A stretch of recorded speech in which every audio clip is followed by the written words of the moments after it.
Take our lead, let's help you make your mark. Our goal is your satisfaction. Let us show you the way.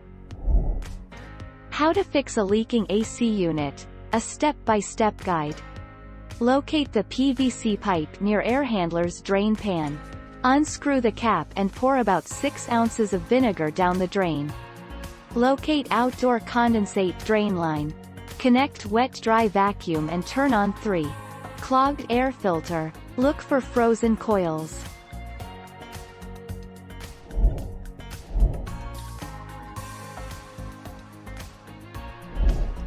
Take our lead. For starters, this excess condensation could be due to bacteria found in your air conditioner that is creating a clog inside the drain. This clog causes the condensation pan to overfill and leak water. Another cause of excessive condensation in your air conditioning system could be a dirty air filter. Thank you for watching. Please subscribe and hit the bell notification.